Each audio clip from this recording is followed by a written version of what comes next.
சிறகடிக்க ஆசையில அடுத்ததா என்ன நடக்கிறதுக்கு வாய்ப்பு இருக்குன்னு சொன்னா, மீனா வந்து கோயிலுக்கு வந்து போறாங்க. அங்க வந்து சீதாவுமே வந்து நிக்கிறாங்க. நிக்கும்போது வந்து, "என்ன சீதா வந்து நின்டாளே, இன்னுமே காணோமே! இவ்வளவு நேரமா வந்து சாமி கும்பிடுறாளா? எங்கேன்னு பார்க்கலாம்னுட்டு" மீனா வந்து தேடி பார்க்குறாங்க.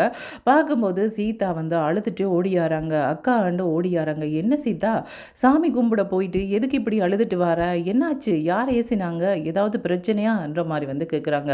"இல்லக்கா, நான் வந்து சாமி கும்பிட்டுட்டு இருக்கும்போது, யாரோ வந்து என்னுடைய தாலி செயின அறுத்துட்டு போயிட்டாங்கன்ற மாரி வந்து சொல்றாங்க. "என்ன சீதா சொல்ற? எப்படி யார் அறுத்திருப்பாங்கன்ற மாரி வந்து சொல்றாங்க. "அப்படி இல்ல அக்கா, நான் வந்து பார்த்தேன். யாரோ ஒரு லேடி தான் அறுத்துட்டு போனாங்க. நான் பார்த்தேன்ற மாரி வந்து சொல்றாங்க. "அப்படியா?"ன்ற மாரி வந்து சொல்லிட்டு, இவங்க ஓடி வந்து வெளியில பார்க்குறாங்க. இவங்களையுமே வந்து தள்ளி விழுத்திட்டு வந்த அந்த லேடி வந்து ஒரு ப்ளூ கலர் சாரியோட போறத பார்த்தோன்னே வந்து, மீனா இவங்களா தான் இருக்கணுமே, அந்த தாலி செயின குடுத்துட்டு போன்ற மாரி வந்து சொல்றாங்க. மீனாவோட குரல் கேட்டோன்னேமே அவங்க ஓடுறாங்க. ஓடும்போது இவங்க தான் வந்து அத பண்ணியிருக்கணும்னுட்டு மீனா வந்து பின்னாடியே போறாங்க. போய் ஒரு வழியா வந்து அந்த பொண்ண வந்து பிடிச்சிடுறாங்க. பிடிச்சிட்டு, "யார் நீ? எதுக்காக வந்து இந்த மாரி பண்றன்ட்டு" அவங்க வந்து முகத்த பார்த்தா, இவங்க தான் வந்து விஜயாக்கு வந்து பொய்யா வந்து சாமியார்ன்ற நாடகம் போட்டவங்கன்றது தெரிய வருது. இவங்களா? இவங்க எதுக்கு இங்க வந்தாங்க? அப்படின்னு சொன்னா, இவங்க சாமியாரே இல்லையா? இவங்க சொன்ன பொய்யால தான் இன்றைக்கு நானும் அந்த குடும்பமும் பிரிஞ்சிருக்கிறோமா? என்ன நடக்குது? என்ற மாரி வந்து பார்க்குறாங்க. "நீ யாரு? எதுக்காக தாலிய வந்து திருடின? அது மட்டும் இல்லாம எதுக்காக சாமியார் வேஷம் போட்டு வந்த? இதை யார் உனக்கு பண்ண வச்சது?" என்ற மாரியெல்லாம் கேட்கும்போது, அவங்க என்ன பண்றாங்கன்னு சொன்னா, தள்ளி விழுத்திட்டு ஓடுறாங்க. ஓடி போய் மீனா வந்து அந்த தாலி செயின பறிச்சிடுறாங்க. பறிச்சதுக்கப்புறமா திரும்பவும் மீனா வந்து தள்ளி விழுத்திட்டு அவங்க ஓடுறாங்க. ஏன்னு சொன்னா, அவங்கள அனுப்பி விட்டதை வந்து ரோகிணியும், சிந்தாமணியும் தான். இந்த விஷயம் தெரிய போதுன்ற பயத்துல அவங்க ஓடுறாங்க. ஓடும்போது திரும்பி மீனா வந்து ஓடியாராங்க. இந்த தாலி செயினாவது தப்பிச்சது என்றுட்டு ஓடி வந்து வரும்போது வந்து, மீனாவ தேடி வந்து திரும்பவுமே வந்து சீதா ஓடியாராங்க. "அக்கா, எங்கக்கா போற? எதுக்கக்கா வெளியில போன? யாரு பொண்ணோ தெரியல. எதுக்கு தேவையில்லாம போனன்ற" மாரி வந்து சொல்றாங்க. போலீஸ்ல கம்ப்ளைண்ட் பண்ணலாம்ன்ற மாரி வந்து சொல்றாங்க. "இல்ல, நான் அவ ஓடினத பார்த்தேன். அதனால தான் பின்னால போனேன். நான் வந்து தாலி செயின பறிச்சுட்டேன்ற" மாரி வந்து சொல்றாங்க. அப்படி சொல்லும்போது, "யார் அக்கா அது? யாரோ வந்து தெரியாதவங்க மாரி இருக்கே" என்ற மாரி வந்து சொல்றாங்க. "உனக்கு தெரியாதவங்களா இருக்கலாம். எனக்கு ரொம்பவே நல்லா தெரிஞ்சவங்க" என்ற மாரி வந்து சொல்றாங்க. "என்னக்கா, உனக்கு தெரிஞ்சவங்க திருடுறதுக்கு வந்தாங்களா? என்ன சொல்ற?" என்ற மாரி வந்து சொல்றாங்க. "இல்ல, இல்ல. இந்த லேடிய பத்தின விஷயம் நல்லாவே வந்து என்னுடைய வீட்டுக்காரருக்கு தெரியும். அவரோட பேசுறேன்ன்ற மாரி வந்து சொல்றாங்க. அப்படி இருக்கும்போது முத்து வந்து வாராங்க. முத்துவ கேட்குறாங்க, "என்னங்க, ஒரு விஷயம் தெரியுமான்ற" மாரி வந்து கேட்குறாங்க. "என்ன மீனா, ரொம்ப பதட்டமா இருக்கிற? ஏன், என்னாச்சு?" என்ற மாரி வந்து கேட்குறாங்க. "அதுவா, சீதாண்ட தாலி செயின வந்து ஒரு லேடி வந்து அறுத்துட்டு ஓடினா. ஓடி போய் அவங்கள பிடிச்சு நான் வந்து தாலி செயினையும் பறிச்சுட்டேன். ஆனா வந்து அவங்க யாருன்னு தெரிஞ்சா நீங்களே திகைச்சு போவீங்க" என்ற மாரி வந்து சொல்றாங்க. "யார் மீனா அது? உனக்கு தெரிஞ்சவங்களா? அல்லது எனக்கு தெரிஞ்சவங்களா?" என்ற மாரி வந்து கேட்குறாங்க. எல்லாருக்குமே தெரிஞ்சவங்க தான். எங்கட வீட்டில இருக்கிற எல்லாருக்குமே நல்லா தெரிஞ்சவங்க ஒருத்தங்க தான் இத பண்ணிட்டு போறாங்க. யார் அனுப்பியிருப்பாங்கன்றது தான் இப்ப எனக்கு கேள்வியா இருக்குன்ற மாரி வந்து சொல்றாங்க. "யார் மீனா அந்த லேடி? யாரு?" என்ற மாரி வந்து சொல்றாங்க.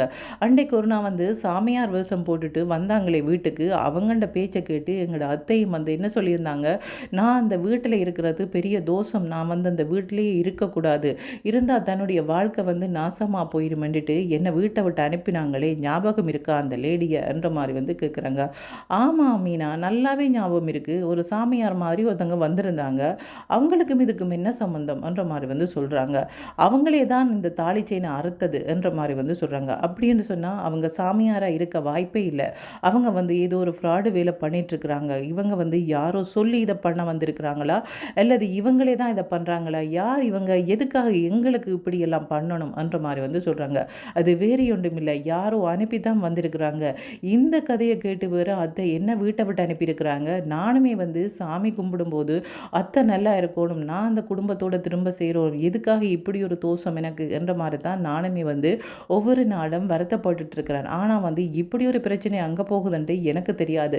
சீக்கிரமாவே இத வந்து அத்தை, மாமாட்ட சொல்லணும்ன்ற மாரி வந்து சொல்றாங்க. "வாமி, நான் இப்பவே போகலாம்னுட்டு" தாலி செயின வந்து சீதாட்ட குடுத்துட்டு, சீதா வந்து அவங்கள்ட வீட்டுக்கு முன்னால கொண்டு வந்து விட்டுட்டு, இவங்க என்ன பண்ணுறாங்கன்னு சொன்னால் தங்களோட வீட்டுக்கு வந்து வராங்க. வரும்போது இவளை எதுக்குடா இங்கே கூட்டிகிட்டு வந்த, நான் தான் சொன்னேன் இல்லையா இவ இந்த வீட்டு பக்கம் வரக்கூடாதுன்னு சொல்லி, இந்த வீட்டில் வாழாடிலும் இவ வந்து வந்து போவா போல இருக்கு என்ற மாதிரி வந்து சொல்கிறாங்க. அம்மா இங்கே பாருங்க, யாரோ ஒருத்தங்க சொன்னாங்கன்னு சொல்லி நீங்கள் பெரிய ஒரு தப்பு பண்ணிட்டு இருக்கிறீங்க, கொஞ்சமாவது அறிவு இருக்கா, எதுக்கு இந்த மாதிரி எல்லாம் பண்ணிட்டு இருக்கிறீங்க என்ற மாதிரி வந்து கேட்குறாங்க. இங்கே பாரு, யாரோ ஒருத்தங்க சொன்னாங்கன்னு சொல்லி நான் பண்ணலை, ஒரு சாமியார் சொன்னாங்க, அதுவும் வந்து சரியாக தான் சொல்லியிருக்கிறாங்க, நான் அதை ரொம்பவே நம்புகிறேன் என்ற மாதிரி வந்து சொல்கிறாங்க. இப்படி தான் மனோஜோட விஷயத்திலே நிறைய வந்து நீங்கள் சாமியாரை போய் சந்தித்து பொய்யான விஷயங்களை பண்ணிட்டு இருந்தீங்க. நீங்கள் சரியான விஷயத்த பண்ணால் பரவாயில்லை, யாரோ பொய் சொல்கிறாங்கன்னு தெரிஞ்சுமே அதை பண்ணுறீங்கன்னு தெரிஞ்சால் நான் என்ன பண்ணுறது என்ற மாதிரி வந்து கேட்குறேங்க. இப்போ நீ கதைக்கிற விஷயத்துக்கும் இதுக்கும் என்ன சம்மந்தம், நான் கூட்டிகிட்டு வந்த சாமியாருக்கும் என்ன சம்மந்தம் என்ற மாதிரி வந்து கேட்குறாங்க விஜயா. அப்படி கேட்கும்போது வந்து அண்ணாமலை என்ன சொல்கிறாங்கன்னு சொன்னால், இங்கே பார் விஜயா, அவன் என்ன சொன்னாலும் அதில் பிழை கண்டுபிடிக்கிற ஆளாக இருக்காத, முதல்ல அவன் என்ன சொல்கிறான்றதை கேளு, கொஞ்சமாக அவன் சொல்கிறத நம்பு என்ற மாதிரி வந்து சொல்கிறாங்க. அப்படி சொல்லும்போது வந்து மீனா என்ன சொல்கிறாங்கன்னு சொன்னால், அத்தை உங்களுக்கு ஒரு விஷயம் தெரியுமா, சாமியார் வேஷம் போட்டுட்டு ஒரு திருடி தான் வந்து எங்களோட வீட்டுக்கே வந்திருக்கிறா, அவள் வந்து பொய்யா வந்து எல்லாமே சொல்லிட்டு போயிருக்கிறா, அதை கேட்டு நீங்கள் என்ன வேறு வீட்டை விட்டு அனுப்பியிருக்கிறீங்க என்ற மாதிரி வந்து சொல்கிறாங்க. என்ன நீ திரும்ப அந்த வீட்டுக்கு வாரதுக்கு நாடகம் மாறியா, எப்படி நாடகம் ஆடினாலும் உன்ற நாடகத்தை எல்லாம் நான் நம்ப மாட்டேன் என்ற மாதிரி வந்து விஜயா சொல்கிறாங்க. இல்லைம்மா நான் சொல்கிறேன், நீங்கள் அதை கேளுங்கன்ற மாதிரி வந்து சொல்லிட்டு சீதாண்ட தாலியை ஒரு லேடி வந்து திருடிட்டு ஓடினா, பின்னாலேயே போய் மீனா வந்து பிடிச்சிட்டு முகத்தை பார்த்தா அன்னைக்கு வந்து அதே சாமியார் லேடி தான் வந்து வந்திருக்கிறான்னு சொன்னால் இவங்க வந்து ஃப்ராடுத்தனம் பண்ணுறவங்க, அது மட்டும் இல்லாமல் யாரோ எங்களுக்கு வேண்டாதவங்க அனுப்பித்தான் இவங்க வாராங்களா இருக்கணும், எதுக்காக சுற்றி சுற்றி எங்களோட குடும்பத்தையே இவங்க வந்து ஃபாலோ பண்ணிட்டு இருக்கிறாங்க அந்த மாதிரி வந்து சொல்கிறாங்க. அப்படி சொல்லும்போது வந்து அண்ணாமலை சொல்கிறாங்க, சரி முத்து, அது உண்மையாக தான் இருக்குமென்று நான் நினைக்கிறேன் என்ற மாதிரி வந்து சொல்கிறாங்க. அப்படி சொல்லும்போது விஜயா சொல்கிறாங்க, என்னங்க நீங்கள் அவன் என்ன சொன்னாலும் வந்து சரி சரி என்று சொல்லிட்டு இருக்கிறீங்க, அவன் சொல்கிறதெல்லாம் நம்பணுமா, ஏன் நம்பி திரும்பவுமே வந்து இந்த மீனா வீட்டுக்குள்ளே சேர்க்கணுமா, அதெல்லாம் முடியாது, நான் சேர்க்கவே மாட்டேன், நீங்கள் சொல்கிறது எதையுமே நான் நம்ப மாட்டேன், நீங்கள் திரும்ப இந்த வீட்டுக்கு வரதுக்கு நாடகம் மாறுறீங்கன்னு எனக்கு தெரியும், நான் நம்ப மாட்டேன் என்ற மாதிரி வந்து சொல்கிறாங்க. ரவி என்ன சொல்கிறாங்கன்னு சொன்னால், என்னம்மா இவ்வளோ தூரம் யாராவது பொய் சொல்லுவாங்களா, அதுவும் அண்ணி சொல்லுவாங்களா, ஏம்மா இப்படி அவங்கள வந்து சந்தேகப்படுறீங்க என்ற மாதிரி வந்து சொல்கிறாங்க. இப்படி சொல்லும்போது முத்து என்ன சொல்கிறாங்கன்னு சொன்னால், அம்மா இங்கே பாருங்கள், சீக்கிரமாகவே வந்து அந்த லேடி யார் அனுப்பினாங்க, எதுக்காக இப்படி எல்லாம் பண்ணிட்டு இருக்கிறாங்க என்றதை நான் சீக்கிரமே வந்து உங்களுக்கு வந்து நிரூபிக்கிறேன்ற மாதிரி வந்து சொல்கிறாங்க. அது மாத்திரம் முன்னால் முடியாது, ஏன்னு சொன்னால் நீ சொல்கிறதெல்லாம் பொய் தானே என்ற மாதிரி வந்து சொல்கிறாங்க. சீக்கிரமாகவே வந்து அதை வந்து நான் சொல்கிறேனம்மா, அதுக்கப்புறமா நம்புறது நம்பாது உங்களை பொறுத்தது, ஆனால் இதுக்கப்புறம் நீங்கள் இப்படி நம்பிட்டு இருந்தீங்கன்னு சொன்னால் உங்களுக்கு தான் ஆபத்து என்ற மாதிரி வந்து சொல்கிறாங்க. இதுக்கப்புறமா அந்த லேடி வந்து யார் அனுப்பினாங்களோ அவங்கள்ட்ட போய் நான் பிடிபட்டுட்டேன், நீங்கள் தான் அனுப்பினீங்கன்றது தெரிய வரப்போகுதுன்றதை சொல்கிறாங்களோ இல்லையோ, என்ன நடக்க போகுது, முத்து அதுக்கிடையில் வந்து யாருன்றதை கண்டுபிடிப்பாங்களோ என்றதை காய்ஸ் வெயிட் பண்ணி தான் பார்க்கணும். ஓகே, தேங்க்யூ, பாய்.